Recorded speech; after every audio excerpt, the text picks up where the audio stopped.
देखिए जी, हम 3 वकील बैठे हैं जहाँ पर। 2 मेरे आसपास जो हैं काले कोट वाले हैं, और मैंने जो नीला कोट पहना है, सिविलियन कोट पहना है। मैंने वकालत की थी 93 में, यानी कि लॉ ग्रेजुएट हो गया था मैं। उसके बाद LLM की, फिर मैंने PhD भी कर ली, डॉक्टर बन गया। तो मेरे दाएं भाई जो बैठे हैं, मेरे भाई जोगेश खन्ना ही है, इधर तीर्थ गरेवाल जी हैं। इनके दफ्तर में आते हैं, कभी बातें करके चले जाते हैं। तो आजकल तो मैं वैसे सोशल वीडियो वगैरह जो है कि लोगों को अवेयरनेस देने के लिए, लोगों को बताने के लिए what is the life, life क्या है, लाइफ में कैसे जीना चाहिए, ये सब बताने के लिए ये जो वीडियो है हम डिस्कस करके। ये सोशल मीडिया जब से आया ना, तो सब कुछ सिनेरियो चेंज हो चुका है। लोगों का बात करने का, चीत करने का, लोगों को दिखाने का, वो पुराना समय चला गया। अखबार में लोग पढ़ते थे सुबह उठ के। अब तो यार व्हाट्सअप है, आपके पास मोबाइल है, क्लिक करो तो सब बातें आपके सामने आ जाती हैं। तभी हम कहते हैं जैसे चैनल सब्सक्राइब कर लो, है बातें आपको बहुत सारी दिखाएंगे हम, ठीक है ना। आज हम बात करने जा रहे हैं अपने प्रोफेशन पे। मैंने बोला कि मैंने भी वकालत किया, खन्ना जी ने वकालत किया है, तीर्थ गरेवाल जी ने वकालत की है। तो वकालत के पेशे के बारे में जब मैं छोटा था तो मैंने सुना था, लोगों से कहते थे रंडी दा बुढ़ापा ते वकील दी जवानी, यानी कि बहुत बुरी होती है।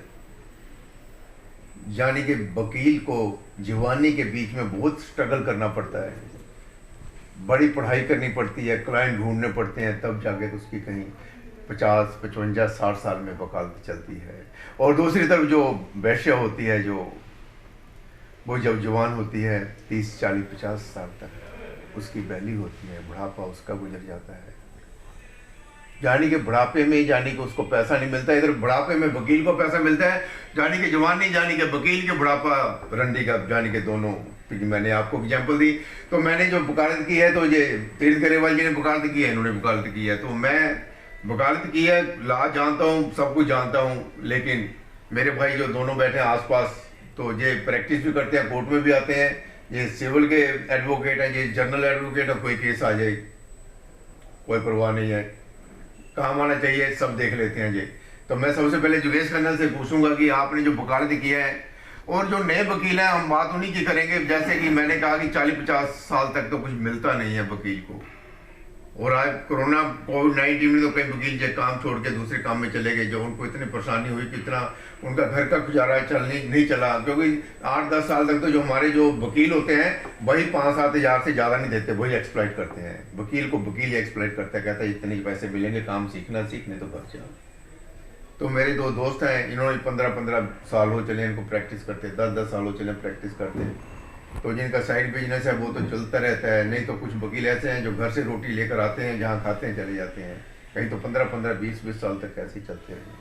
लेकिन कुछ वकील हैं जो कि कमाते हैं पैसे, कुछ जो है कि तहसीलदार के पास जाके पैसा कमाता है, कुछ जहाँ जो लाइसेंस वगैरह बनते हैं वहाँ से पैसे कमा लेता है, कोई एफिडेविट पे स्टैंप लगाने के पैसे कमा लेता है, कोई अपना फिटनेस डालने के पैसे कमा लेता है, वो भी पैसे कमाते हैं, 1000-1500 वो लेके चले जाते हैं। वो यानी कि बड़ी पढ़ाई में नहीं आते, जिन्होंने बड़े बड़े कानून सीखने हैं, बड़ी बड़ी यानी कि जो आर्गूमेंट करनी है, वो वकील जो है वो यानी कि बहुत मेहनत करनी पड़ती है। खन्ना जी तुम दसो ये बारे में, पंजाबी में आपसे बातें करूँगा, हिंदी में मैंने आपको बता दिया। हाँ जी, हाँ तुम दसो भी जो हम वकालत का पेशा है, जिन्हें नौवीं जनरेशन आ रही है, जो नवे वकील आते हैं, तो ਉਹਦੇ ਲਈ ਤੁਸੀਂ ਕੀ ਕਹਿਣਾ ਚਾਹੋਗੇ ਵੀ ਜੇ ਤੁਸੀਂ ਵਕਾਲਤ ਕੀਤੀ ਹੈਗੀ, ਕਿੱਦਾਂ ਦਾ ਪੇਸ਼ਾ ਹੈਗਾ ਹੈ? ਸਰ ਪਹਿਲਾਂ ਤਾਂ ਮੈਂ ਜਿੰਨੇ ਵੀ ਤੁਹਾਡੇ ਚੈਨਲ ਦੇ ਦਰਸ਼ਕ ਹੈ ਜੀ, ਉਹਨਾਂ ਨੂੰ ਸਤਿ ਸ਼੍ਰੀ ਅਕਾਲ, ਨਮਸਕਾਰ ਕਹਿਣਾ ਜੀ। ਤੇ ਬੜਾ ਅੱਛਾ ਤੁਸੀਂ ਹੱਲਾਸ਼ੇਰੀ ਕਰਦੇ ਹੋ ਜੀ, ਜਿਹੜਾ ਤੁਹਾਡਾ ਸੋਸ਼ਲ ਮੀਡੀਆ ਚੈਨਲ ਹੈਗਾ ਜੀ, ਤੁਸੀਂ ਵਧਾਈ ਦੇ ਪਾਤਰ ਹੋ ਜੀ, ਧੰਨਵਾਦ ਜੀ। ਤੇ ਸੈਕੰਡਲੀ ਜਿਹੜਾ ਸਰ ਤੁਹਾਡਾ ਸਵਾਲ ਹੈਗਾ, ਉਹਦੇ ਪ੍ਰਤੀ ਮੈਂ ਕਹੂੰਗਾ ਜਿਹੜਾ ਸਾਡਾ ਜਿਹੜਾ ਲਾਅ ਦਾ ਪ੍ਰੋਫੈਸ਼ਨ ਹੈ, ਬੜਾ ਨੋਬਲ ਪ੍ਰੋਫੈਸ਼ਨ ਹੈ ਜੀ, ਬੜਾ ਰਿਸਪੈਕਟਫੁਲ ਪ੍ਰੋਫੈਸ਼ਨ ਹੈ ਜੀ। ਜੇ ਤੁਸੀਂ ਇਹਨੂੰ ਪ੍ਰੋਪਰ ਇਹਦੀ ਸਟੱਡੀ ਕਹਿ ਲਓ, ਜੇ ਤੁਸੀਂ ਪੁਰਾਣੀ ਹਿਸਟਰੀ ਕੱਢ ਲਓ ਜੀ, ਕਿੰਨੇ ਕਿੰਨੇ ਅੱਛੇ ਜਿਹੜੇ ਲਾਇਰਸ ਆ ਜੀ, they later on they are going to be a ruler of over, ਚਾਹੇ ਸਟੇਟ ਦੇ ਕਹਿ ਲਓ ਕਿਸੇ ਅੱਛੀ ਪੋਸਟ ਦੇ ਉੱਪਰ, ਜਾਂ ਕਹਿ ਲਓ ਸੈਂਟਰ ਦੀ ਪੋਸਟ ਦੇ ਉੱਪਰ, ਯਾਨੀ ਜਿੰਨੇ ਵੀ ਸਾਡੇ ਲੀਡਰ ਹੈ, ਜਿਹੜੇ ਲੀਡਰ ਦੀ ਵੀ ਗੱਲ ਕਰੀਏ, ਤੇ ਉਹ ਬੇਸਿਕਲੀ ਵਕੀਲ ਜਿਹੜੀ ਕੌਮ ਇੱਕ ਐਸੀ ਹੈ, ਦੇ ਨੋ ਹਾਊ टू मीन्स कह लो लोगों को अवेयर करना। मैं थोड़ी गल टोकना चाहता हूँ, मैं आपकी बात टोकना चाहता हूँ। आप 1947 से पहले के वकीलों की बात मत करो। पहले जो वकील होते थे 1947 से बाद, पहले वो देश की आज़ादी के लिए लड़े, देश को उन्होंने याद कराया, सभी जेलों में गए, बहुत कुछ किया उन्होंने। जितने भी आप ले लीजिए, बाल गंगाधर तिलक ले लिया, मदन मोहन मालवीय ले लिया, जवाहर ने ले लिया, गांधी ले लिया, जितने भी वकील हुए वो लड़ते थे। आजकल जो हमारे वकील है ना, घर के आगे जो सड़क बनती है ना, उस पर भी नहीं बोलते, कहते हमने क्या लेना। नहीं देश के लिए वकील लड़ते थे। आज के जो वकील घरों में छुप कर बैठ जाते हैं, जहाँ गली में वो हजारों लाखों रुपए करोड़ों रुपए की चंपत लगाए जाते हैं, रिश्वत खाते हैं। जो 1 करोड़ की सड़क होती है 30 लाख लगाते हैं, 7 लाख खा जाते हैं। उस पर तो आप बोल नहीं सकते वकील जितने भी हमारे बंधु है। ਉਹ ਮੈਂ ਸ਼੍ਰੀਪਾਲ ਜੀ ਉਹੀ ਦੱਸਣਾ ਚਾਹੁੰਦਾ ਸੀ, ਜਿਹੜਾ ਸਾਡਾ ਪ੍ਰੋਫੈਸ਼ਨ ਹੈ ਨਾ, ਇਹ ਬੜਾ ਡਿਗਨੀਫਾਈ ਪ੍ਰੋਫੈਸ਼ਨ ਹੈ। ਸਾਨੂੰ ਕੀ ਹੈ, ਡੇਅਰਿੰਗ ਜਿਹੜੀ ਹੁੰਦੀ ਹੈ, ਡੇਅਰਿੰਗ ਕਿੱਥੋਂ ਆਉਂਦੀ, ਕਿਉਂਕਿ ਅਸੀਂ ਲਾਅ ਕੀਤੀ ਹੈ ਜੀ। ਜਿਹੜਾ ਕੋਰਟ ਦਾ ਸਾਨੂੰ ਦਿੱਤਾ, ਇਹ ਹਰ ਕਿਸੇ ਨੂੰ ਨਹੀਂ ਮਿਲਿਆ ਜਾਂਦਾ, ਠੀਕ ਹੈ ਨਾ, ਬਿਕੋਜ਼ ਵੀ ਹੈਵ ਸਟੱਡੀਡ, ਅਸੀਂ ਪੜ੍ਹਿਆ ਜੀ ਕਾਨੂੰਨ ਕੀ ਹੈ। ਜੇ ਲੋਕਾਂ ਨੂੰ ਅਸੀਂ ਸਲਾਹ ਦਿੰਦੇ ਆ, ਤੇ ਜੇ ਲੋਕ ਜੇ कोई सरकार या कोई, जो तुम कह रहे हो, कोई गलत काम होता है। वकील साहब, मैं आपको बार बार कह रहा हूँ, आप वकील कहते हो, वकील वो होता है जो समाज के लिए लड़े, अपने लिए लड़े। समाज के लिए देखो हमारे जो होटल है वहाँ पर चिट्टी कमीज और ये काला कोट बैठे पहनते हैं, उनको आपने हटाया कभी? ये इसके लिए बार काउंसिल में वहाँ जाता हूँ, किसी होटल बड़े में जाता हूँ, तो मेरे को जब शर्म आने लगती है, यार मैंने भी ये कपड़े पहने, उसने भी यही पहने हुए हैं। तो मैं सिविल भर्ती में जाता हूँ, वहाँ पर मेरे कहते हैं कि बैठ रहे भाई साहब, ये कोई हमको देना चाहिए, ये जो देखो सर रूल्स लाके देना मेरे को। ये देखो ਜਿਹੜਾ ਹੈਗਾ, नो डाउट ਤੁਸੀਂ ਕਹਿੰਦੇ ਹੋ ਗਲਤ ਹੈਗਾ ਵਾ। ਜਿਹੜੀ ਡਰੈਸ ਕੋਡ ਹੈ, ਜਿਹੜਾ ਡਰੈਸ ਕੋਡ ਸਪੈਸੀਫਾਈਡ ਹੈ, ਇਹ ਐਕਸਕਲੂਸਿਵ ਫॉर ਐਡਵੋਕੇਟਸ ਲਈ ਬਣਿਆ ਗਿਆ ਵਾ, ਠੀਕ ਹੈ ਜੀ।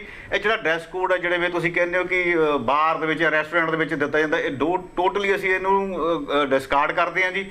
ਅਸੀਂ ਇਹਦੇ ਤੇ ਬਿਲਕੁਲ ਵੀ ਇਹਦੇ ਖਿਲਾਫ ਹੈ ਜੀ ਕਿ ਨਹੀਂ ਡਰੈਸ ਕੋਡ ਇੰਪਲੀਮੈਂਟ ਹੋਣਾ ਚਾਹੀਦਾ। ਪਹਿਲੀ ਗੱਲ, ਸਤਿ ਸ੍ਰੀ ਅਕਾਲ ਸ਼੍ਰੀਪਾਲ ਜੀ, ਖੰਨਾ ਸਾਹਿਬ ਤੇ ਸਾਰੇ ਸਰੋਤਿਆਂ ਨੂੰ। ਦੇਖੋ ਜੀ, ਸਭ ਤੋਂ ਪਹਿਲਾਂ ਤਾਂ ਮੈਂ ਜਿਹੜੇ ਡਰੈਸ ਕੋਡ ਦੀ ਗੱਲ ਚੱਲ ਰਹੀ ਹੈ, ਤੁਸੀਂ 2 ਟੁਕ ਦੇ ਵਿੱਚ ਗੱਲ ਮੁਕਾ ਦੂੰਗਾ।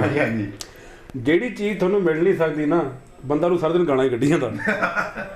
ਉਹ ਪਤਾ ਕਾਲੇ ਕੋਟ ਰੈਸਟੋਰੈਂਟ ਵਾਲੇ ਨੇ ਕਿਉਂ ਪਾਏ ਆ? ਜਾ ਕੇ ਉਹਨੂੰ ਜਾ ਕੇ ਪੁੱਛੋ ਕਿ ਵਕੀਲ ਨੂੰ ਕਿੰਨੀ ਫੀਸ ਦਿੱਤੀ ਹੈ। ਹੁਣ ਉਹ ਕਹਿੰਦੇ ਕੰਮ ਸਾਡਾ ਵਕੀਲ ਦਾ, ਇੱਕ ਤਾਂ ਮੈਂ ਇਹੋ ਜਿਹੇ ਲੋਕੀ ਦੇਖੇ ਜਿਹੜੇ ਕਹਿੰਦੇ ਵਕੀਲ ਸਾਹਿਬ ਤੁਹਾਡਾ ਕੰਮ ਆ, ਤੁਸੀਂ ਫੀਸ ਕਾਹਦੀ ਲੈਂਦੇ ਹੋ? ਦੁਨੀਆ ਸਭ ਤੋਂ ਚੀਜ਼ ਕੀ ਮਰਦੀ ਆ? ਵਕੀਲ ਦੀ ਫੀਸ। ਵਕੀਲ ਦੀ ਫੀਸ। ਹੁਣ ਜਿਹੜੇ ਰੈਸਟੋਰੈਂਟ ਵਾਲੇ ਜਿਹੜੇ 50 ਲੱਖ 2-2 ਲੱਖ ਫੀਸਾਂ ਦਿੰਦੇ, ਜਿਹੜੇ ਮਹੀਨੇ ਬੰਨੇ ਹੋਏ ਆ, ਉਹ ਬੋਲ ਤਾਂ ਸਕਦੇ ਨਹੀਂ। ਉਹ ਫਿਰ ਡਰੈਸ ਹੀ ਪਾ ਕੇ ਨਾ, ਫਿਰ ਪਤਾ ਕੀ ਗੱਲ, ਇੱਕ ਟਾਈਮ ਕੀ ਹੁੰਦਾ ਸੀ, ਲੋਕਾਂ ਨੇ ਨਾ ਫੌਜੀ ਡਰੈਸ ਜਾਂ ਪੁਲਿਸ ਡਰੈਸ ਪਾ ਕੇ ਨਾ ਚੌਕੀਦਾਰ ਖੜੇ ਕਰਨੇ ਸ਼ੁਰੂ ਕਰਤੇ। ਫੌਜੀਆਂ ਨੇ ਮਾਰਿਆ ਦਬਕਾ, ਕਹਿੰਦੇ ਆਹ ਕੀ ਆ? ਉਹ ਗੱਲ ਕੀ ਸੀ, ਉਹਨਾਂ ਨੇ ਕਿਹਾ ਹਾਂ ਫੌਜੀ ਬਣਾ, ਆ ਫੌਜੀ ਆ ਲੈ ਕੇ ਹੀ। ਉਹ ਯਾਰ ਲੋਕਾਂ ਦਾ ਹਾਲ ਆ ਵਾ, ਗੋਰਿਆਂ ਨੂੰ 10-10 ਹਜ਼ਾਰ ਰੁਪਏ ਦਿੰਦੇ ਆ ਗੋਰੀਆਂ ਨੂੰ, ਤੇ ਵਿਆਹ ਸ਼ਾਦੀ ਤੇ ਬੁਲਾ ਕੇ ਕੀ ਹੈ, ਸ਼ਰਾਬ ਪਿਲਾਈ, ਗੋਰੀ ਨੇ ਸ਼ਰਾਬ ਪਿਲਾਈ। ਜਿਵੇਂ ਪੁਰਾਣੇ ਅੰਗਰੇਜ਼ ਹੁੰਦੇ ਸੀ ਤਾਂ ਪਹਿਲਾਂ ਪੀਪੜੀਆਂ ਵਜਾ ਵਾਲੇ ਸੱਪ ਪਾਉਣੇ ਇੰਡੀਅਨ ਸੀ ਨਾ, ਹੁਣ ਉਹਨਾਂ ਨੇ ਉਹ ਕਰਤਾ।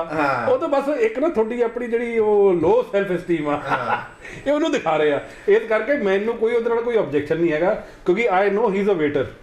ਉਹਨੇ ਬਟ ਜੇ ਬੜਾ ਅਸੀਂ ਆਬਜੈਕਸ਼ਨ ਨਹੀਂ, ਸਾਨੂੰ ਦੇਖੋ ਆਈ ਨੋ ਹੀ ਇਜ਼ ਅ ਵੇਟਰ। ਉਹਨੇ ਇੱਥੇ ਬੋਲ ਆਇਆ, ਦੇਖੋ ਮੈਂ ਬੋਲ ਆਇਆ, ਉਹਨੇ ਹੱਥ 'ਚ ਟਰੇ ਫੜੀ ਆ। ਨਹੀਂ ਸਰ, ਨਹੀਂ, ਡਰੈਸ ਕੋਡ ਜਿਹੜਾ ਹੈ, dress code it is exclusive for the advocates only. ਇਹ ਆਮ ਬੰਦਾ ਨਹੀਂ ਪਾ ਸਕਦਾ sir. Civilian dress code is when you are appearing in court. No sir, no, it is, ਦੇਖੋ ਅਸੀਂ ਲੋਕ ਜੇ ਅਸੀਂ ਕੋਰਟ 'ਚ ਆਨੇ, ਭਲੇ ਹੀ ਸਾਡਾ ਅਸੀਂ ਕੇਸ ਹੈ ਨਹੀਂ ਹੈ, ਬਟ ਜਦੋਂ ਅਸੀਂ ਚੈਂਬਰ 'ਚ ਵੀ ਬਹਿੰਦੇ ਹਾਂ, we are in our dress.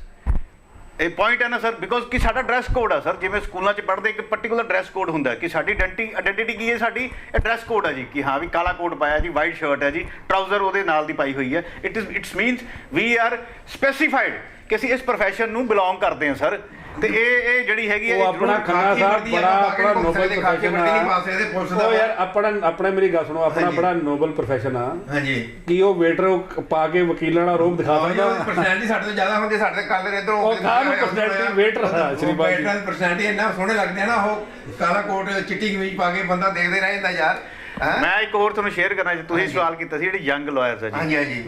ਮੇਰਾ ਥੋੜਾ ਜਿਹਾ ਇੱਕ ਤੁਹਾਡੇ ਚੈਨਲ ਦੇ ਮਾਹੀ, ਮੈਂ ਬਾਰ ਕਾਉਂਸਲ ਜਿਹੜੀ ਸਾਡੀ ਹੈਗੀ ਹੈ, ਠੀਕ ਹੈ ਜੀ, ਸਟੇਟ ਦੀ ਹੈ ਜਾਂ ਬਾਰ ਕਾਉਂਸਲ ਆਫ ਇੰਡੀਆ, ਮੈਂ ਉਹਨਾਂ ਨੂੰ ਬੇਨਤੀ ਕਰਨਾ ਚਾਹੁੰਦਾ, ਇੱਕ ਨਾ induction program should be implement on the compulsory basis. ਜਦੋਂ ਵੀ ਕੋਈ ਨਵਾਂ ਬੈਚ ਜਾਂ ਨਵਾਂ ਵਕੀਲ ਆਉਂਦਾ, ਹਰ ਸਾਲ ਹਰ ਬਾਰ ਦੇ ਵਿੱਚ ਇੱਕ ਇੰਡਕਸ਼ਨ ਪ੍ਰੋਗਰਾਮ ਕੀਤਾ ਜਾਵੇ, ਜਿਹਦੇ ਵਿੱਚ ਜਿਹਦੇ ਸੀਨੀਅਰ ਕਾਉਂਸਲਸ ਹੈ, ਜਿਹੜੇ ਸਾਡੇ ਰਿਟਾਇਰਡ ਕੋਈ ਸਾਡੇ ਜਿਹੜੇ ਜੱਜਿਸ ਜਿਹੜੇ ਪ੍ਰੈਕਟਿਸ ਕਰਦੇ ਇੱਥੇ ਆ ਕੇ, ਉਹਨਾਂ ਨੂੰ ਸੁਣੋ ਕਿ ਉਹ ਆ ਕੇ ਜਿਹੜੇ ਨਵੇਂ ਬੱਚੇ ਉਹਨਾਂ ਨੂੰ ਦੱਸਣ ਕਿ ਇਹ ਪ੍ਰੋਫੈਸ਼ਨ ਦੀ ਮਹੱਤਤਾ ਕਿੰਨੀ ਹੈ, ਕਿੰਨਾ ਇੰਪੋਰਟੈਂਸ ਹੈ ਸਾਡਾ ਜਿਹੜਾ ਪ੍ਰੋਫੈਸ਼ਨ ਹੈਗਾ ਵਾ। ਦੇਖੋ ਸਾਨੂੰ ਬੇਸਿਕ ਕੀ ਹੁੰਦਾ ਇੱਥੇ, ਜਦੋਂ ਵੀ ਕੋਈ ਨਵਾਂ ਬੱਚਾ ਜਾਂ ਨਵਾਂ ਜਦੋਂ ਵਕੀਲ ਡਿਗਰੀ ਲੈ ਕੇ ਆਉਂਦਾ, ਲਾਇਸੈਂਸ ਲੈ ਕੇ ਆਉਂਦਾ, ਉਹ ਆਉਂਦੇ ਕਿਸੇ ਸੀਨੀਅਰ ਨਾਲ ਲੱਗ ਜਾਂਦਾ। ਤੁਹਾਡੀ ਗੱਲ ਸਹੀ ਸਹਿਮਤ ਹੈ ਜੀ। ਸੀਨੀਅਰ ਜਿਹੜਾ ਹੁੰਦਾ ਉਹ ਉਹਨਾਂ ਕੀ ਦੱਸਦਾ ਕਿ ਜਿੰਨਾ ਕੁ ਉਹਨੂੰ ਲੱਗਦਾ ਕਿ ਜੂਨੀਅਰ ਸਾਡਾ ਉਹਨੂੰ ਖੋਵੇ। ਉਹ ਬੇਸਿਕਸ ਤਾਂ ਕੌਣ ਦੱਸੇਗਾ ਜੀ? ਜਦੋਂ ਇੱਕ ਪ੍ਰੋਪਰ ਸੈਮੀਨਾਰਸ ਹੋਣਗੇ, 2-3-4 ਦਿਨ ਦੇ ਸੈਮੀਨਾਰਸ ਪ੍ਰੋਪਰ, ਉਹ ਜਿਹੜੇ ਸੀਨੀਅਰਸ ਐਡਵੋਕੇਟਸ ਕਾਉਂਸਲਸ ਸੀਨੀਅਰਸ ਜਿਹੜੇ ਰਿਟਾਇਰਡ ਜੁਡੀਸ਼ਰੀ ਦੇ ਬੰਦੇ ਆ ਜੀ, ਉਹ ਆ ਕੇ ਜਦੋਂ ਦੱਸਣਗੇ ਜੀ। ਮੇਰੀ ਗੱਲ ਸੁਣੋ, ਮੇਰੀ ਗੱਲ ਦੇਖੋ ਇਹ ਵਕੀਲਾਂ ਫੀਸ ਉਹ ਮੇਰੀ ਗੱਲ ਸੁਣੋ। ਦੇਖੋ ਹਾਂਜੀ, ਪਹਿਲੀ ਗੱਲ ਤਾਂ ਉਹਨੂੰ ਕੀ ਸਮਝਾਉਂਗੇ ਜਿਹਨੇ ਪ੍ਰੋਫੈਸ਼ਨ ਚੂਜ਼ ਕੀਤਾ ਉਹਨੇ ਜਾ ਕੇ ਕਦੇ ਕਚਹਿਰੀ ਨਹੀਂ ਦੇਖੀ। ਆਹ ਤਾਂ ਮਾਪਿਓ ਕਹਿੰਦੇ ਕਾਕਾ ਵਕੀਲ ਉਹ ਤੂੰ ਸਕੂਟਰ ਚੱਕ ਕਚਹਿਰੀ ਜਾ, ਗੱਡੀ ਚੱਕ ਕਚਹਿਰੀ ਜਾ, ਕਿਸੇ ਵਕੀਲ ਨਾਲ ਦੋਸਤੀ ਕਰ, ਉੱਥੇ 4 ਦਿਨ ਬੈਠ। ਮੈਂ ਕਹਿੰਦਾ ਅੱਧੇ ਬੰਦੇ ਲਾਅ ਕਰਨ ਨੂੰ ਹਟ ਜਾਣਗੇ। ਪਤਾ ਹੁੰਦਾ ਨਹੀਂ, ਗੱਲਾਂ ਸੁਣ ਲਈਆਂ, ਜੌਲੀ LLB ਦੇਖ ਲਈ। ਮੈਂ ਕਿੰਨੇ ਬੰਦੇ ਨੂੰ ਦੇਖਿਆ, ਉਹ ਕਿਹੜੀ ਮੂਵੀ ਸੀਗੀ ਉਹ ਜਿਹਦੇ 'ਚ ਉਹ ਫੌਜੀ ਬਣਦਾ ਯਾਰ, ਨਹੀਂ ਯਾਰ ਫੌਜੀ ਬਣਦਾ, ਉਹ ਲਕਸ਼ਯ ਮੂਵੀ ਸੀ ਜਿਹੜੀ। ਅੱਛਾ ਚਲੋ, ਲਕਸ਼ਯ ਮੂਵੀ ਸੀਗੀ, ਉਹਦੇ ਵਿੱਚ ਉਹ ਇਹਦਾ ਨਾਂ ਕੀ ਆ, ਰਿਤਿਕ ਰੋਸ਼ਨ ਸੀਗਾ ਕਿ ਮੇਰਾ ਲਕਸ਼ ਇਹ ਹੈ। ਮੈਂ ਕਿੰਨੇ ਬੰਦੇ ਨੂੰ ਦੇਖਿਆ ਕਿ ਉਹ ਦੇਖ ਕੇ ਤਾਂ ਮੂਵੀ ਆਰਮੀ ਭਰਤੀ ਹੋ ਗਏ, ਇੰਸਪਾਇਰ ਹੋ ਗਏ। ਮੈਂ ਕਿਹਾ ਬੇਵਕੂਫ, ਉਹ ਤਾਂ ਫੌਜ ਤੱਕ ਗਿਆ ਨਹੀਂ, ਤੁਸੀਂ ਫਸ ਗਏ। ਦੇਖੋ ਤੁਹਾਡੇ ਆਪਣੇ ਵਿਚਾਰ ਆ, ਪੱਟ ਦੇਖੋ ਜਿਹੜਾ ਪ੍ਰੋਫੈਸ਼ਨ ਸਾਡਾ ਨਾ ਸਰ, ਅਸੀਂ ਚਾਹੁੰਦੇ ਪ੍ਰੋਫੈਸ਼ਨ 'ਚ ਰਿਫਾਰਮ ਲੈ ਕੇ ਆਉਣ ਵਾਸਤੇ। ਜਿਵੇਂ ਹੁਣ ਤੁਸੀਂ ਕਹਿ ਰਹੇ ਹੋ ਕਿ ਨਵੇਂ ਜਿਹੜੇ ਦੇਖੋ 2020 ਦੇ ਵਿੱਚ ਜਿਹੜਾ ਕਰੋਨਾ ਦੇ ਵਿੱਚ ਬਹੁਤ ਸਾਰੇ ਸਾਡੇ ਯੰਗ ਜਿਹੜੇ ਲਾਇਰ ਸੀਗੇ, ਉਹਨਾਂ ਕੋਲ ਜਿਹੜਾ ਕੰਮ ਸੀਗਾ, ਕਿਉਂਕਿ they are offer specified for the juniorship ਜੇ ਕਰਦੇ ਪਏ ਆ। ਕਿਆ ਸਾਡੀ ਬਾਰ ਕਾਉਂਸਲ ਨੇ ਉਹਨਾਂ ਵਾਸਤੇ ਕੋਈ ਸਹੂਲਤ ਪ੍ਰੋਵਾਈਡ ਕੀਤੀ? ਮੇਰੀ ਗੱਲ ਕਿਆ ਉਹਦੇ ਖੰਨਾ ਸਾਹਿਬ ਮੇਰੀ ਗੱਲ ਸੁਣੋ। ਤੁਹਾਡੇ ਕੋਈ ਵੀ ਬੱਚਾ ਕਹਿ ਦੇਵੇ ਨਾ ਕਿ ਆਪਣੇ ਇੱਥੇ ਆਪਣੀ ਸੋਸਾਇਟੀ 'ਚ ਕਿ ਮੈਂ ਡਾਕਟਰ ਬਣਨ ਲੱਗਿਆ, ਮੈਂ ਉਹਦੀ ਪੜ੍ਹਾਈ ਕਰ ਰਿਹਾ, ਅੱਧਾ ਮਹੱਲਾ ਨਾ ਢਿੱਡ ਨੰਗਾ ਕਰਕੇ ਆਉਂਦਾ, ਦੇਖੋ ਜੀ ਮੈਨੂੰ ਕੀ ਪ੍ਰੋਬਲਮ ਆ। ਉਹ ਪਹਿਲਾਂ ਹੀ ਦੱਸ ਦਿੰਦੇ ਕਿ ਪਾਸ ਹੋਣਾ ਵੀ ਫੇਰ। ਉਹ ਯਾਰ ਤੁਸੀਂ ਵਕਾਲਤ ਕਰਨੀ ਹੈ, ਤੁਸੀਂ ਕੋਰਟ ਤਾਂ ਆਓ, ਜਾ ਕੇ ਇੱਕ ਵਾਰੀ ਕੋਰਟ ਦੀ ਵਰਕਿੰਗ ਤਾਂ ਦੇਖੋ। ਅੱਜ ਜਿੰਨੇ ਤੁਸੀਂ ਇੰਡਕਸ਼ਨ ਵਾਸਤੇ ਕਹਿ ਰਹੇ ਹੋ ਨਾ, ਮੈਨੂੰ ਸ਼ਰਮ ਨਾਲ ਕਹਿਣਾ ਪੈ ਰਿਹਾ, ਇੱਥੇ ਡੇਟਿੰਗ ਚੱਲ ਪਈ ਸੀਗੀ। ਫਿਰ ਪ੍ਰਧਾਨ ਸਾਹਿਬ ਨੂੰ ਕਿਹਾ ਕਿ ਇੱਥੇ ਜਦੋਂ ਕੋਈ ਨਵਾਂ ਉਹ ਆਉਂਦਾ ਨਾ, ਕਲਾਇੰਟ ਆਉਂਦੇ ਆ, ਕੋਈ ਦੁਖੀ ਆਉਂਦਾ, ਕੋਈ ਮਰਡਰਰ ਆਉਂਦਾ, ਉਹ ਦੇਖਦਾ ਮੁੰਡੇ ਕੁੜੀਆਂ ਇੱਕ ਦੂਜੇ ਨੂੰ ਕੋਈ ਫੋਨ ਫੜਾ ਰਿਹਾ, ਕੋਈ ਪਤਾ ਨਹੀਂ ਕੀ ਡੇਟਿੰਗ ਚੱਲ ਰਹੀ ਸੀ ਇੱਧਰ ਯਾਰ। ਉਹ ਦੇਖੋ, ਉਹ ਫਿਰ ਬਾਹਰ ਉਹ ਬੰਦ ਕਰਾਈ। ਇਹੋ ਜਿਹੇ ਇਮੈਚਿਓਰ ਬੰਦੇ ਤੇ ਦੇਖੋ ਇਮੈਚਿਓਰ ਬੰਦੇ, ਹੋਰ ਮੈਂ ਕੀ ਕਹਾਂ? ਉਹਨੂੰ ਦੇਖੋ, ਉਹਨਾਂ ਨੂੰ ਡਾਇਰੈਕਸ਼ਨ ਕੌਣ ਦੇਣਗੇ ਤੇਰਸ ਜੀ? ਕਿ ਜਿਹੜੇ ਸ਼੍ਰੀਪਾਲ ਜੀ ਜਿਹੜੇ ਸੀਨੀਅਰਸ ਹੋਣਗੇ, ਜਿਵੇਂ ਤੁਸੀਂ ਸੀਨੀਅਰ ਹੋ, ਠੀਕ ਹੈ ਜੀ, ਤੁਸੀਂ ਇੱਥੇ ਪ੍ਰੋਫੈਸ਼ਨ 'ਚ 93 ਨੂੰ ਤੁਸੀਂ ਜੁਆਇਨ ਕੀਤਾ ਹੋਇਆ ਹੈ ਬੀਇੰਗ ਐਡਵੋਕੇਟ, ਠੀਕ ਹੈ ਜੀ। ਤੁਹਾਨੂੰ ਪਤਾ ਕਿ ਜਿਹੜੇ ਇਸ ਪ੍ਰੋਫੈਸ਼ਨ ਦੀ ਐਥਿਕਸ ਕੀ ਹੈ, ਠੀਕ ਹੈ ਜੀ। ਜਿਵੇਂ ਹੁਣ ਕਹਿ ਰਹੇ ਜੀ ਕਿ ਉਹ ਦੇ ਆਰ ਇਮੈਚਿਓਰਟੀ ਵਾਲੀ ਗੱਲਾਂ ਕਰਦੇ ਆ, ਉਹ ਜੇ ਤੁਸੀਂ ਇੰਡਕਸ਼ਨ ਪ੍ਰੋਗਰਾਮ ਕਰਾਓਗੇ ਨਾ, ਦੱਸੋਗੇ ਇਸ ਪ੍ਰੋਫੈਸ਼ਨ ਦੇ ਵਿੱਚ ਇਹ ਚੀਜ਼ ਹੈ, ਇਸ ਢੰਗ ਨਾਲ ਹੋਣੀ ਹੈ, ਉਹ ਤਾਂ ਹੀ ਉਸ ਬਾਅਦ ਇੰਪਲੀਮੈਂਟ ਕਰਨਗੇ। ਤੁਸੀਂ ਇੱਕ ਸੁਪਰੀਮ ਕੋਰਟ ਦੇ ਵਕੀਲ ਨੂੰ, ਇੱਕ ਤਹਿਸੀਲ ਵਾਲੇ ਵਕੀਲ ਨੂੰ ਗੱਲ ਸਮਝਾਉਣ ਨੂੰ ਕਹਿ ਰਹੇ ਹੋ, ਹਾਊ ਇਜ਼ ਇਟ ਪੋਸੀਬਲ ਯਾਰ? Everything is possible. ਨਹੀਂ ਐਵਰੀਥਿੰਗ ਪੋਸੀਬਲ, ਲੇਕਿਨ ਕੀ ਹੁੰਦਾ ਵਾ ਉਹਦੇ ਫਿਊਚਰ ਵਕੀਲ ਦਾ ਫਿਊਚਰ। ਮੇਰੀ ਗੱਲ ਸੁਣੋ, ਜਿਹੜਾ ਫਿਊਚਰ ਦੇਖੋ ਸਰ, ਫਿਊਚਰ ਵਕੀਲ ਦਾ ਬਹੁਤ ਹੀ ਅੱਛਾ ਹੁੰਦਾ ਜੇ ਤੁਹਾਡੀ ਗੱਲ ਸਹੀ ਹੈ ਕਿ ਇਟ ਵਿਲ ਟੇਕ ਟਾਈਮ, ਯਾਨੀ one has to be deeply patience ਹੋਣਾ ਪੈਂਦਾ। ਹੁਣ ਬੜਾ ਜਦੋਜਹਿਦ ਕਰਕੇ ਬੜੀ ਆਪਣੀ ਕਹਿ ਲਓ ਤਪੱਸਿਆ ਹੈ ਜੀ ਕਿ 10 ਸਾਲ ਦਾ ਬੰਦਾ ਮਿਹਨਤ ਕਰਦਾ। ਮਿਹਨਤ ਮੀਨਸ ਜੇ ਤੁਸੀਂ ਉਹਨੂੰ ਚੰਗੀ ਤਰ੍ਹਾਂ ਸਵੇਰੇ ਆਪਣਾ ਰੈਗੂਲਰ ਤੁਸੀਂ ਆ ਰਹੇ ਹੋ, ਜਿਵੇਂ ਆਪਾਂ ਸਕੂਲ ਕਾਲਜ ਪੜ੍ਹਦੇ ਹਾਂ ਜੀ, ਸਕੂਲ ਦੇ ਵਿੱਚ ਅਟੈਂਡੈਂਸ ਜ਼ਰੂਰੀ ਹੁੰਦੀ ਹੈ, ਪ੍ਰਿੰਸੀਪਲ ਗੁੱਸਾ ਕਰਦਾ, ਡਰਦੇ ਆਪਾਂ 10th ਪਾਸ ਕਰਦੇ ਹਾਂ। ਸਾਹਿਬ ਆਂਦਾ ਵੀ ਹੈ ਤੇ ਕਲਾਇੰਟ ਕਿੱਥੋਂ ਲੈ ਕੇ ਆਊਗਾ? ਕਲਾਇੰਟ ਕਿੱਥੋਂ ਆਣਗੇ? ਸਰ ਯੈਸ, ਮੈਂ I am going to that point. Client ਹੀ ਨਹੀਂ ਆਂਦਾ ਵਕੀਲ ਦੇ ਕੋਲ। ਨਹੀਂ ਕਲਾਇੰਟ ਸੁਣੋ, ਜਦੋਂ ਪਿਓ ਲੀਡਰ ਹੋਵੇ ਉਹਦਾ, ਜਾਂ ਫਿਰ ਜੁਗਾੜ ਫਿੱਟ ਕਰਦੇ ਬਾਹਰੋਂ। ਨਹੀਂ ਸਰ, ਮੈਨੂੰ ਮੈਂ ਤੁਹਾਨੂੰ ਆਪਣੀ ਪਰਸਨਲ ਦੱਸ ਦਿੰਦਾ। ਮੇਰੇ ਫਾਦਰ ਕਹਿੰਦੇ ਹੁੰਦੇ ਸੀ, ਜਾਂ ਤਾਂ ਲਾਅ ਅਬਾਈਡਿੰਗ ਕੰਟਰੀ ਚਲੇ ਜਾਓ, ਜੇ ਇੰਡੀਆ 'ਚ ਰਹਿਣਾ ਤਾਂ ਲਾਅ ਕਰ ਲਓ। ਬਸ ਜੱਟ ਗਿਆ। ਸਾਨੂੰ ਨਹੀਂ ਸਮਝ ਸੀਗੀ, ਲੇਕਿਨ ਗੱਲ ਕੀ ਸੀ ਕਿ ਜਿੱਥੇ ਜ਼ਮੀਨ ਆ ਗਈ ਉੱਥੇ ਰੌਲਾ ਪੈਣਾ ਹੀ ਪੈਣਾ। ਜੇ ਅੱਜ ਦੀ ਡੇਟ 'ਚ ਮੈਂ ਲਾਅ ਨਾ ਕੀਤੀ ਹੁੰਦੀ ਤਾਂ ਮੈਨੂੰ ਲੱਗਦਾ ਵਕੀਲਾਂ ਦੀ ਫੀਸਾਂ ਦੇ ਕੇ ਮੈਂ ਜ਼ਰੂਰ ਜ਼ਮੀਨ ਭੁੱਜੇ ਆ ਗਿਆ। ਲੇਕਿਨ ਹੁਣ ਮੇਰੇ ਆਪਣੇ ਕਿੰਨੇ ਇੰਨੇ ਕੇਸ ਨੇ, ਮਤਲਬ ਉਂਗਲਾਂ ਤੇ ਨਹੀਂ ਗਿਣੇ ਜਾਂਦੇ, ਲੇਕਿਨ ਗੱਲ ਆ ਕਿ ਉਹਨਾਂ 'ਚੋਂ ਬਹੁਤ ਸਾਰੇ ਖਤਮ ਕਰਤੇ। ਉਹਦੇ ਵਿੱਚ ਮੈਂ, ਤੁਸੀਂ ਕਹਿੰਦੇ ਸਿਵਲ, ਮੈਂ ਕਹਿੰਦਾ ਮੈਂ ਤਾਂ ਸਿੱਧੀ ਗੱਲ ਪੁੱਛਦਾ, ਜਦੋਂ ਮੈਨੂੰ ਕੋਈ ਪੁੱਛਦਾ ਨਾ ਕਿ ਤੁਸੀਂ ਕਿਹੜੀ ਵਕਾਲਤ ਕਰਦੇ ਹੋ, ਮੈਂ ਕਿਹਾ ਫੀਸ ਦਿਓ ਤੇ ਰਿਜ਼ਲਟ ਲਓ। ਕਿਉਂਕਿ ਚਾਹੇ ਕ੍ਰਿਮੀਨਲ ਆ, ਚਾਹੇ ਰੈਂਟ ਆ, ਜਿਹੜਾ ਮਰਜ਼ੀ ਆ, ਰਿਜ਼ਲਟ ਦਿੰਦੇ ਆ। ਲੇਕਿਨ ਯੋਗੇਸ਼ ਜੀ, ਕੀ ਐਸੀ ਸਿਚੁਏਸ਼ਨ ਦੇ ਵਿੱਚ ਮਤਲਬ ਇੰਨਾ ਬੰਦੇ ਦੇ ਪ੍ਰੈਸ਼ਰ ਪਿਆ ਹੋਵੇ, ਪੁਲਿਸ ਕੇਸ, FIR, ਉਹਦੇ ਵਿੱਚੋਂ ਸਿੱਖ ਕੇ ਅਸੀਂ ਆਏ ਹਾਂ, ਅਸੀਂ ਉਹਦੇ ਵਿੱਚੋਂ ਨਿਕਲ ਕੇ ਪ੍ਰੈਕਟੀਕਲ ਮਤਲਬ ਜਾਨੀ ਕਿ ਅਸੀਂ 5 ਸਾਲ ਯਾਰ ਪੂਨੇ ਪੜ੍ਹੇ ਆ ਯਾਰ, ਮੌਜਾਂ ਕੀਤੀਆਂ। ਤੁਸੀਂ ਕਹਿੰਦੇ ਹੋ ਅਟੈਂਡੈਂਸ ਕਰ ਲਓ, ਇਹ ਕਰ ਲਓ। ਉਹ ਦੇਖੋ ਗੱਲ ਸੀ ਕਿ ਸਾਡੇ ਫਾਦਰ ਨੇ ਸਾਨੂੰ ਕਿਹਾ ਕਿ ਲਾਅ ਕਰ ਲਓ। My father himself he was a lawyer, he did not practise in bar 'ਚ ਪੂਰੇ ਸੀਗੇ ਕਿ ਇੱਕ ਵਕੀਲ ਨੂੰ ਉਸ ਚੀਜ਼ ਦੇ ਵਿੱਚੋਂ ਨਿਕਲ ਕੇ ਆਉਣਾ ਪੈਣਾ ਕਿ ਜੇ ਉਹਨੇ ਗਲਤੀ ਕਰ ਲਈ ਫਿਰ ਸਿੱਧਾ ਜੇਲ੍ਹ ਆ ਜਾਂ ਬੇਲ ਆ। ਸਿੱਧੀ ਗੱਲ ਆ ਜੇ ਗਲਤੀ ਹੋ ਗਈ ਤਾਂ। ਲੇਕਿਨ ਉਹ ਸਾਡੇ, ਮੈਂ ਕੋਈ ਕ੍ਰਿਮੀਨਲ ਨਹੀਂ ਹੈਗਾ, ਮੈਂ ਕੋਈ ਕ੍ਰਿਮੀਨਲ ਐਕਟ ਨਹੀਂ ਕੀਤੀ, ਲੇਕਿਨ ਇੰਨੀਆਂ ਪੁਲਿਸ ਇਨਕੁਆਇਰੀਆਂ, ਇੰਨਾ ਕੁਝ ਹੋਇਆ ਕਿ ਪੁੱਛੋ ਹੀ ਨਾ। ਬਟ ਮੈਂ ਫਿਰ ਆਪਣੇ ਪਰਸਨਲ ਐਕਸਪੀਰੀਅੰਸ ਤੋਂ ਇੱਕ ਹੀ ਗੱਲ ਕਹੂੰਗਾ, ਮੈਨੂੰ ਜਦੋਂ ਵੀ ਕੋਈ ਆ ਕੇ ਮਿਲਦਾ ਕਿਸੇ ਲਾਅ ਕਰਨੀ ਆ, ਮੈਂ ਇੱਕ ਹੀ ਗੱਲ ਕਹਿਣਾ, ਇੱਕ ਕੰਮ ਕਰੋ, ਪਹਿਲਾਂ ਕਚਹਿਰੀ ਦਾ ਗੇੜਾ ਮਾਰ ਕੇ ਆਓ, ਉੱਥੇ ਕਿਸੇ ਦੇ ਚੇਂਬਰ ਦੇ 4 ਦਿਨ ਬੈਠੋ। ਲੋਕੀ ਤਾਂ ਵਾਸ਼ਰੂਮ ਦੇਖ ਕੇ ਭੱਜ ਜਾਂਦੇ ਆ। 100 ਬੰਦਾ ਜੇ ਗੱਲ ਸੁਣੋ, 100 ਬੰਦੇ ਆਉਂਦੇ ਆ, ਗੱਲ ਸੁਣੋ, 100 ਵਕੀਲ ਜੇ ਆਉਂਦਾ ਨਾ, ਇਸ ਸਾਲ ਪਾਸ ਹੋ ਗਏ 100 ਵਕੀਲ ਨੇ ਐਨਰੋਲਮੈਂਟ ਕਰ ਲਈ, ਮੈਂ ਕਹਿੰਦਾ 15 ਰਹਿ ਜਾਂਦੇ ਆ, ਬਾਕੀ ਸਭ ਝੜ ਜਾਂਦੇ ਆ। ਉਹ ਦੇਖੋ ਕਿਉਂਕਿ ਯਾਰ ਪੰਗਾ ਲੈ ਲਿਆ, ਤੁਹਾਨੂੰ ਪਤਾ ਹੀ ਤੁਸੀਂ ਜਾਣਾ ਕਿੱਥੇ। ਕਰਦਾ ਲੈਂਦੇ ਆ, ਪਤਾ ਨਹੀਂ ਪ੍ਰੈਕਟਿਸ। ਦੇਖੋ ਹੁਣ ਮੈਂ ਥੋੜਾ ਜਿਹਾ ਸ਼ਰੀਫਾ ਜੀ ਤੇਰੇ ਜੀ ਨਾਲ ਥੋੜਾ ਜਿਹਾ ਦੇਖੋ, ਤੇਰੇ ਜੀ ਨੂੰ ਇੱਕ ਵਾਸਟ ਐਕਸਪੀਰੀਅੰਸ ਹੈ, ਠੀਕ ਹੈ ਨਾ, ਇਹਨਾਂ ਨੂੰ ਖੁਦ ਪਰਸਨਲ ਇਹਨਾਂ ਦੀ ਐਕਸਪੀਰੀਅੰਸ। ਦੇਖੋ ਮੇਰਾ ਜਿਹੜਾ ਇੰਡਕਸ਼ਨ ਪ੍ਰੋਗਰਾਮ ਦਾ ਸ਼ੇਅਰਿੰਗ ਕੀ ਸੀ ਕਿ ਜਿਹੜੇ ਜਿਨ੍ਹਾਂ ਤੇ ਬੀਤੀ ਹੈ ਉਹ ਦੱਸ ਸਕਦਾ ਕਿ ਇਸ ਪ੍ਰੋਫੈਸ਼ਨ ਤੁਸੀਂ ਕਿਵੇਂ ਹੋਰ ਜ਼ਿਆਦਾ ਬੈਨੀਫਿਟ ਲੈ ਸਕਦੇ ਹੋ। ਗੱਲ ਦੂਜੀ ਰਹਿ ਗਈ ਕੇਸਾਂ ਦੀ, ਜਿਵੇਂ ਤੁਸੀਂ ਕਹਿੰਦੇ ਕੇਸ ਕਿਵੇਂ ਆਉਂਦੇ ਆ। ਜਦੋਂ ਹੁਣ ਤੇਰੇ ਜੀ ਨੇ ਦੱਸਿਆ ਕਿ ਜਿਹੜੇ ਇਹਨਾਂ ਦੇ ਸੈਲਫ ਖੁਦ ਦੇ ਕੁਝ ਕੇਸਿਸ ਸੀਗੇ ਜਾਂ ਖੁਦ ਇਹਨਾਂ ਨੇ ਕਰਦੇ ਤੇ ਇਹਨਾਂ ਨੇ, ਠੀਕ ਹੈ ਜੀ, ਉਸ ਬੇਸ ਦੇ ਉੱਪਰ ਇਹਨਾਂ ਨੇ now he is worst in their field. ਇਹ ਮਾਸਟਰ ਹੋ ਗਿਆ ਪਰਟੀਕੂਲਰ ਸਬਜੈਕਟ ਤੇ ਜਿਨ੍ਹਾਂ ਨੂੰ ਇਹ ਜਦੋਂ ਡਿਸਟਰਬ ਸੀਗੇ, ਠੀਕ ਹੈ ਜੀ, ਜਦੋਂ ਪਰਟੀਕੂਲਰ ਜਦੋਂ ਇਹਨਾਂ ਨੇ ਕੇਸ ਲਿਟੀਗੇਸ਼ਨ 'ਚ ਪੈਣਾ ਸਟਾਰਟ ਕੀਤਾ। ਤੇ ਇਹ ਪ੍ਰੋਸੀਜਰ ਹੁੰਦਾ ਸਰ, ਜੇ ਅਸੀਂ ਨਵੇਂ ਜਿਹੜੇ ਯੰਗ ਜਿਹੜੇ ਸਾਡੇ ਲਾਇਰਸ ਹੈ, ਜਦੋਂ ਆ ਕੇ ਉਹਨਾਂ ਨੂੰ ਇੱਕ ਮਾਰਗਦਰਸ਼ਨ ਦੇਵਾਂਗੇ, ਤੀਰਥ ਜੀ ਵਰਗੇ, ਤੁਹਾਡੇ ਵਰਗੇ ਜਾਂ ਹੋਰ ਜਿੰਨੇ ਸੀਨੀਅਰ ਜਿਹੜੇ ਸਾਡੇ ਹੈਗੇ, ਤੇ ਕਿਉਂ ਨਹੀਂ ਇੱਕ ਦਿਸ਼ਾ ਦੇ ਸਕਦੇ ਜੀ ਉਹਦੇ ਵਿੱਚ ਜਿਹੜਾ ਨਵਾਂ ਬੰਦਾ ਹੁੰਦਾ ਨਾ। ਕੇਸ ਵੀ ਕੀ ਹੁੰਦਾ ਸਰ, ਕੇਸ ਵੀ ਧੀਰੇ ਧੀਰੇ ਆਪਣੇ ਆਪ ਆਉਂਦੇ ਆ ਜੀ, ਨੋ ਡਾਊਟ ਤੁਹਾਡੀ ਗੱਲ ਸਹੀ ਹੈ, ਇਟ ਵਿਲ ਟੇਕ ਟਾਈਮ। 10 ਸਾਲ ਘੱਟੋ ਘੱਟ ਲੱਗਦੇ ਆ ਜੀ। ਦਾ ਕਿਆ ਰੰਡੀ ਦਾ ਬੁਢਾਪਾ ਤੇ ਵਕੀਲ ਮੇਰੇ 10 ਸਾਲ minimum one has to be. ਮੇਰੇ ਸਭ ਤੋਂ ਪਹਿਲਾਂ ਮੈਨੂੰ ਕੇਸ ਆਇਆ ਸੀਗਾ, ਮੈਨੂੰ 750 ਰੁਪਏ ਮਿਲਿਆ ਸੀਗਾ, ਤੇ ਮੈਂ ਹੁਣ ਦੀ ਗੱਲ ਕਰ ਰਿਹਾ 2000 ਮਤਲਬ 15-16 ਦੀ 750 ਰੁਪਈਆ ਉਹ ਚ ਸਟੇ ਲੈ ਕੇ ਦਿੱਤੀ ਸੀ। ਚਲੋ ਦੇਖੋ ਮੈਂ ਦੇਖਣਾ ਗੱਲ ਸੁਣੋ ਮੇਰੀ, it is not a matter of money, it is a matter of satisfaction. ਦੇਖੋ ਤੁਹਾਨੂੰ ਸੈਟੀਸਫੈਕਸ਼ਨ ਨਹੀਂ, ਤੁਹਾਨੂੰ ਤੁਹਾਡੇ ਚਿਹਰੇ ਤੇ ਖੁਸ਼ੀ ਸੀ ਕਿ ਜਦੋਂ ਤੁਸੀਂ ਹਾਂ ਗੱਲ ਆ ਵਾ ਕਿ ਮੈਨੂੰ ਘਰੋਂ ਮੇਰੀ ਰੋਟੀ ਬਣਦੀ ਸੀ, ਮੈਨੂੰ ਕੋਈ ਫਰਕ ਨਹੀਂ ਪੈਂਦਾ। ਕੋਈ ਤੁਸੀਂ 750 ਰੁਪਏ ਕਹੂਗਾ ਨਾ ਚੱਕ ਕੇ ਫਾਈਲ ਮਾਰੂ ਸਟੇਜ ਤੋਂ, ਤਾਂ ਬਹੁਤ ਦੂਰ ਦੀ ਗੱਲ ਆ। ਤੁਸੀਂ ਉਹਨਾਂ ਨੂੰ ਗੱਲ ਕਰਨ ਦੀ ਗੱਲ ਕਰ ਰਹੇ ਹੋ ਜਿਹੜੇ ਕਾਲਜ ਦੇ ਵਿੱਚੋਂ ਆ ਕੇ ਘਰੋਂ ਥਾਪੀ ਲੈ ਕੇ ਆਇਆ, ਹੁਣ ਪੁੱਤ ਕਚਹਿਰੀ ਗਿਆ। ਜਿਵੇਂ ਦੇਖੋ ਲੋਕਾਂ ਨੂੰ ਮਿਸਕਨਸੈਪਸ਼ਨ ਆ ਕਿ ਜਿਵੇਂ ਤਨਖਾਹ ਮਿਲਦੀ ਹੁੰਦੀ ਆ ਬਾਕੀ ਪ੍ਰੋਫੈਸ਼ਨ 'ਚ, ਇੱਥੇ ਨਹੀਂ ਮਿਲਦੀ ਜੀ, ਇੱਥੇ ਨਹੀਂ ਮਿਲਦੀ, ਨੋ ਡਾਊਟ। ਕੋਈ ਸੋਸ਼ਲ ਸਿਕਿਉਰਿਟੀ ਨਹੀਂ, ਕੋਈ ਕੱਖ ਨਹੀਂ, ਕਿਸੇ ਨੇ ਤੁਹਾਡੀ ਕੋਈ ਹੈਲਪ ਨਹੀਂ ਕਰਨੀ, ਕਿਸੇ ਨੇ ਕੋਈ ਹੈਲਪ ਨਹੀਂ ਕਰਨੀ। ਫੀਸ ਲੈ ਕੇ ਵੀ ਤੁਹਾਨੂੰ ਸਹੀ ਸਲਾਹ ਮਿਲ ਜਾਏ ਕਿ ਨਹੀਂ, ਕੋਈ ਗਾਰੰਟੀ ਨਹੀਂ, ਕੋਈ ਇੱਥੇ MRP ਨਹੀਂ, ਕੋਈ ਕੁਆਲਿਟੀ ਚੈੱਕ ਨਹੀਂ। ਕੋਈ ਸੁਧਾਰ ਕੌਣ ਕਰੇਗਾ ਸਰ, ਮੇਰਾ ਸਵਾਲ ਹੈ।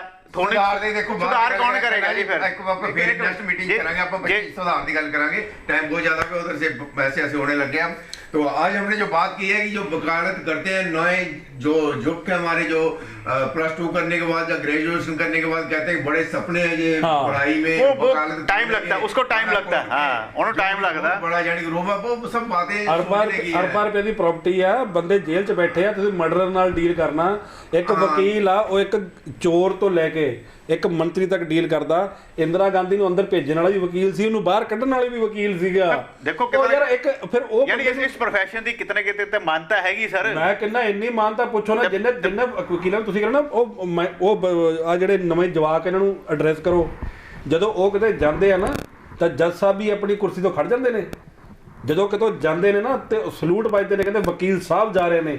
ਤੇ ਉਹ ਜਿਹੜੇ ਨਵੇਂ ਜਵਾਕੜੇ ਨੇ, do you think they will have that capacity ਜਾਂ ਉਹਨਾਂ ਨੂੰ ਮੈਚੁਰਿਟੀ ਕਿ ਉਹ ਜਿਹੜਾ ਬੰਦਾ ਕੁਝ ਗੱਲ ਕਹਿ ਰਿਹਾ ਐਸੀ ਗੱਲ ਪੱਲੇ ਪੈ ਜਾਵੇ? ਨਹੀਂ ਤੇਰਾ ਜੀ ਐਸੀ ਗੱਲ ਨਹੀਂ ਹੁੰਦੀ। ਦੇਖੋ ਜਿਹੜੇ ਨਏ ਲਾਇਰਸ ਆ ਉਹ ਵੀ ਸਾਡੀ ਤਰ੍ਹਾਂ ਪਹਿਲਾਂ ਉਹ ਵੀ ਦੇਖੋ ਅੱਜ ਜੇ ਤੁਸੀਂ ਹੁਣ ਜਿਵੇਂ ਪਿਛਲੇ 12-15 ਸਾਲਾਂ ਤੋਂ ਪ੍ਰੈਕਟਿਸ 'ਚ ਕਰ ਰਹੇ ਹੋ, the moment you join this profession, ਠੀਕ ਹੈ ਨਾ, ਲੇਟਰ ਔਨ ਵੀ 2010 ਤੋਂ ਪਹਿਲਾਂ ਦੀ ਆਪਾਂ 'ਚ ਗੱਲ ਕਰੀਏ ਤੇ ਸੋਚੋ ਤੁਸੀਂ ਵੀ ਤਾਂ ਉਦੋਂ ਯੰਗ ਸੀ ਨਾ, ਕੀ ਹੁੰਦਾ ਵਾ ਜਦੋਂ ਆਪਾਂ ਸਾਡੇ ਕੇਸ ਚੱਲਦੇ ਸੀ ਭਰਾਵਾ, ਅਸੀਂ ਕੋਰਟ ਆਉਂਦੇ ਸੀਗੇ। ਨਹੀਂ ਅਸੀਂ ਉਹ ਕੋਰਟ ਦੇਖੇ ਆਪਣੇ ਕੇਸ ਲਈ ਆਂਦੇ ਡੇਲੀ। ਉਹ ਬਾਈ ਅਸੀਂ ਉਹ ਕੋਰਟ ਦੇਖੇ ਜਿਹਦੇ ਤਹਿਸੀਲ ਆਪਣੇ ਰਿਕਾਰਡ ਰੂਮ 'ਚ ਸੱਪ ਘੁੰਮਦੇ ਹੁੰਦੇ ਸੀਗੇ, ਅਸੀਂ ਸਭ ਦੇਖਿਆ ਵਾ। ਉਹ ਦੇਖ ਕੇ ਕਰਕੇ ਜੇਲਾਂ ਦੇਖੀਆਂ ਬਾਈ ਜੀ, ਥਾਣਿਆਂ 'ਚ ਰਹੇ ਆ, ਠੀਕ ਹੈ ਨਾ, ਲੜਾਈਆਂ ਪਰਚੇ। ਇਸ ਲਈ ਦੇਖੋ ਜੇ ਤੁਸੀਂ ਚੀਜ਼ਾਂ ਤੁਹਾਨੂੰ ਬਾਰ-ਬਾਰ ਕਹਿ ਰਿਹਾ ਪ੍ਰੈਕਟੀਕਲੀ, ਫਿਰ ਦੇਖੋ ਤੁਸੀਂ ਨਵੇਂ ਜਿਹੜੇ ਯੰਗ ਲਾਇਰ ਹੈ ਤੁਸੀਂ ਉਹਨਾਂ ਨੂੰ ਮੋਟੀਵੇਟ ਕਰ ਸਕਦੇ ਹੋ। ਉਹ ਮੈਂ ਮੋਟੀਵੇਟ ਕਿਵੇਂ ਕਰਾਂ? ਮੈਂ ਉਹਨਾਂ ਨੂੰ ਤਾਂ ਆਹੀ ਗੱਲ ਕਹਿ ਸਕਦਾ ਕਿ ਭਾਈ ਸਾਹਿਬ ਪਹਿਲਾਂ ਜਾ ਕੇ ਨਾ ਕੈਂਟੀਨ 'ਚ ਚਾਹ ਪੀਓ, ਵਾਸ਼ਰੂਮ ਜਾ ਕੇ ਦੇਖੋ, ਕਿਸ ਦੇ ਚੈਂਬਰ ਦੇ ਵਿੱਚ ਕਿਸੇ ਦੇਖੋ ਅੰਦਰ ਜਾ ਕੇ ਆਰਗੂਮੈਂਟ ਹੁੰਦੀ ਹੈ 2 ਮਿੰਟ ਦੀ, ਉਹਦੀ ਤਿਆਰੀ ਹੁੰਦੀ ਹੈ, ਡਿਪੈਂਡ ਕਰਦਾ ਕੀ ਆਰਗੂਮੈਂਟ ਆ। ਫਿਰ ਤੀਜੀ ਗੱਲ, ਉਹਨੂੰ ਅੱਜ ਕੱਲ੍ਹ ਦੇ ਜਵਾਕ ਨੂੰ ਕਹੇ 2 ਘੰਟੇ ਤੂੰ ਇੱਥੇ ਬਹਿਣਾ। ਜਿੰਨਾ ਪੇਸ਼ੈਂਟ ਇੱਕ ਵਕੀਲ ਹੁੰਦਾ ਨਾ ਉਹਨਾਂ ਕੋਈ ਨਹੀਂ ਹੁੰਦਾ, ਨਹੀਂ ਹੁੰਦਾ। ਉਹਨੂੰ ਕਹੇ 2 ਘੰਟੇ ਬਹਿ ਜਾ, ਉਹਨੂੰ ਤੁਸੀਂ 15 ਮਿੰਟ ਦੀ ਗੱਲ ਉਹਦਾ ਸੁਣੂਗਾ, ਉਹਨੂੰ ਸੁਣੂਗਾ। ਉਹ ਕਿੱਥੇ ਉਹ ਇੰਨੇ ਸੀਨੀਅਰ ਵਕੀਲ ਜਦੋਂ ਗੱਲ ਕਰਦੇ ਆ ਤਾਂ ਯਾਰ ਜੱਜ ਤੱਕ ਖੜੇ ਹੋ ਜਾਂਦੇ ਆ। ਇਹਨਾਂ ਨੂੰ ਦੇਖੋ ਬ੍ਰਦਰ ਪਹਿਲਾਂ ਤੁਸੀਂ ਆਓ ਤਾਂ ਸਹੀ, ਜੇ ਤੁਸੀਂ ਮੇਰੀ ਗੱਲ यानी कि कहने का मतलब है मेरे अपना तीर्थ करने वाले देश ਤੁਸੀਂ ਡਰਾਈਵਿੰਗ ਲਾਇਸੈਂਸ ਲੈ ਕੇ ਮੋਟੀਵੇਟ ਕੌਣ ਕਰੇਗਾ? ਮੇਰੀ ਗੱਲ ਸੁਣੋ, ਮੋਟੀਵੇਟ ਦੇਖੋ ਸ਼ਰੀਫਾ ਜੀ ਜਿਹੜੇ ਸੀਨੀਅਰ ਹੈ ਜਿਵੇਂ ਤੁਸੀਂ ਹੋ ਜਾਂ ਤਰਜੀ ਹੈ ਜਾਂ ਹੋਰ ਹੈਗੇ ਆ, ਉਹ ਖੰਨਾ ਸਾਹਿਬ ਉਹ ਕਿਉਂ ਮੋਟੀਵੇਟ ਕਰਨ? ਮੇਰੀ ਗੱਲ ਸੁਣੋ, ਤੁਸੀਂ ਗੱਡੀ ਚਲਾਉਣੀ ਆ, ਤੁਸੀਂ ਲਾਇਸੈਂਸ ਲੈ ਕੇ ਗੱਡੀ ਚਲਾਓਗੇ ਯਾਰ ਬਿਕੋਜ਼ ਦੇਖੋ ਜਿਹੜਾ ਹੁਣ ਪਹਿਲਾਂ ਲਾਇਰ ਹੈ ਨਹੀਂ ਨੋ ਆ ਵੀ ਗੱਲ ਕਹੀ ਵਕੀਲ ਨੂੰ ਪਹਿਲੇ ਆਣਾ ਚਾਹੀਦਾ, ਦੇਖਣਾ ਚਾਹੀਦਾ ਯਾਰ ਚੱਲਣਾ ਹੈਗਾ ਵਾ ਇਹ ਡਾਕਟਰ ਬਣਨਾ। ਦੇਖੋ ਡਿਊਰਿੰਗ ਜਿਹੜੇ ਕੰਮ ਜਾਣਾ ਪਹਿਲੇ ਦੇਖੇ ਸੜਕਾਂ ਬਣਾਣੀ, ਇੰਜੀਨੀਅਰ ਬਣਨਾ, ਸੜਕਾਂ ਹੀ ਜਾਵੇ। ਇਹ ਤਾਂ ਉਹ ਗੱਲ ਹੋ ਗਈ। ਇਹ ਉਹ ਜਿਹੜਾ ਬੜੇ ਲੋਕਾਂ ਸਵਿਮਿੰਗ ਪਤਾ ਕਿਵੇਂ ਸਾਡੇ ਸਕੂਲ 'ਚ ਸਿਖਾਉਂਦੇ ਸੀ, ਉਹ ਜਿੱਥੇ ਡੂੰਘਾ ਸੀ ਨਾ ਉਹ ਕਹਿੰਦੇ ਮੈਨੂੰ ਸਵਿਮਿੰਗ ਨਹੀਂ ਆਉਂਦੀ, ਧੱਕਾ ਨਿਕਲਦਾ ਸੀਗਾ, ਸਿੱਖ ਲਈ ਜਾਂ ਨਹੀਂ ਸਿੱਖੀ। ਚਲੋ ਮੈਂ ਥੋੜਾ ਜਿਹਾ ਦੇਖੋ ਧੀਰਜ ਜੀ ਜਿਹੜੀ ਤੁਹਾਡੀ ਗੱਲ ਹੈਗੀ ਠੀਕ ਹੈ, ਤੁਹਾਡਾ ਆਪਣਾ ਇੱਕ ਐਕਸਪੀਰੀਅੰਸ ਹੈ, ਬਟ ਫਿਰ ਵੀ ਮੈਂ ਚਾਹੁੰਦਾ ਜਿਹੜੇ ਯੰਗ ਜਿਹੜੇ ਸਾਡੇ ਲਾਇਰ ਆ ਜੀ ਉਹਨਾਂ ਦਾ ਰਾਈਟ ਹੈ, ਉਹਨਾਂ ਨੂੰ direction no doubt direction proper ਦੇਣੀ ਚਾਹੀਦੀ ਹੈ। ਮੈਂ ਅਗਲੀ ਵਾਰ ਜਦ ਆਪਾਂ ਗੱਲ ਕਰਾਂਗੇ ਵੀ ਜਿਹੜੇ ਕੱਦੇ ਆਪਣੇ ਜਿਹੜੇ ਵਕੀਲ ਆ ਉਹਨੂੰ ਗਾਈਡ ਕਰਨਾ ਚਾਹੀਦਾ, ਇਸ ਕਰਕੇ ਨੂੰ ਅਗਲੀ ਵਾਰ ਬਾਤ ਕरेंगे। ਆਪਾਂ ਅਗਲੀ ਵਾਰ ਇੱਕ ਨਵਾਂ ਵਕੀਲ ਵੀ ਲਿਆਵਾਂਗੇ ਨਾ ਕਿ ਤੂੰ ਦੱਸ ਤੂੰ ਚਾਹੁੰਦਾ ਕੀ ਆ। हाँ जो नया वकील आया होगा उसको भी लेके आएंगे। बाकी मेरे से जुगेश खन्ना जी और तीर्थ गरेवाल जी दोनों हैं और मैं बीच में बैठा हूँ। आप सभी का धन्यवाद जिन्होंने ये बातें हमारी सुनी है। आप भी थोड़ा सोचें कि हम कहाँ जा रहे हैं और आने वाली जनरेशन का क्या होगा। धन्यवाद। नमस्कार, थैंक यू, धन्यवाद।